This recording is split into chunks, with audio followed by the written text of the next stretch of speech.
Hey everyone, welcome back to the Team to Beat Miami Heat basketball channel. If you are indeed a Miami Heat fan, please like and comment on the video and subscribe to the channel. So, there have been reports lately and rumors that the Miami Heat are showing interest in a potential trade with the Boston Celtics for Grant Williams. And that report was presented by the Heat insider from the Five Reasons Sports Network, Greg Sylvander, a couple days ago. The Heat are looking to trade for Grant Williams, possibly before the trade deadline. In order to do that, I think the Heat are going to need to involve a third team because I think the Celtics are going to be looking for draft capital, and we all know that the Miami Heat typically don't have a lot of draft picks because they typically don't like to tank. So those draft picks that the Miami Heat might be able to offer are not going to be as valuable.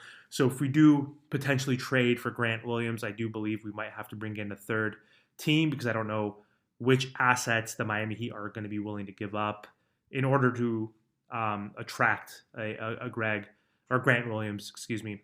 Grant Williams just turned 24 years old, so still young, really good role player for the Boston Celtics. He's averaging about 9 points, 5 rebounds, a couple assists in 28 minutes. And the big key stat here is his three-point shooting has significantly improved this season.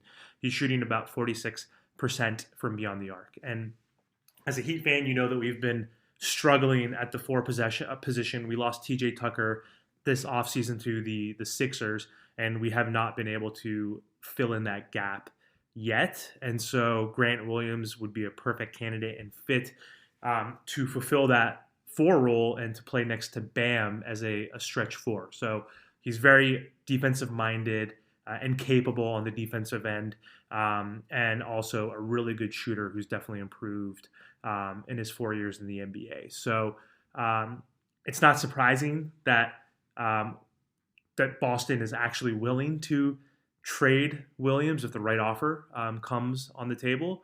Grant Williams is going to be a restricted free agent after this season.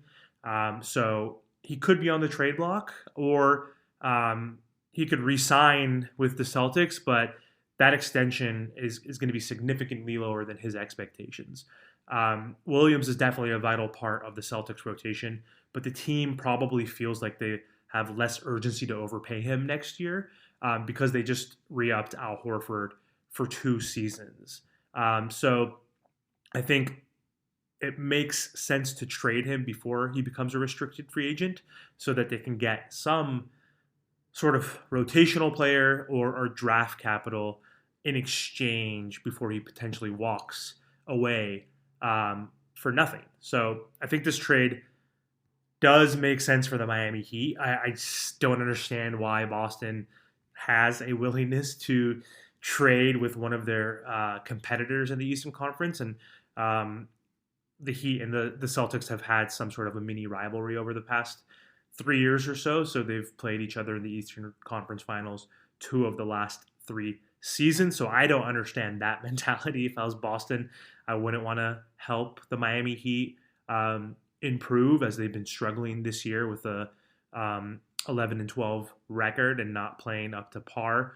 And I hate the Celtics, and I quite frankly don't like Grant Williams, but I would like him if he was on my team. He definitely is an aggressive, defensive-minded player that could fit in with the Heat's culture.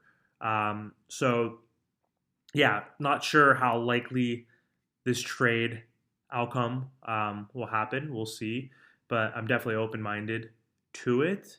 And so, as we get more reports and information regarding the potential of this trade, I will definitely keep you guys posted. So thanks again for tuning in to this video. Really appreciate it, and I'll see you guys soon.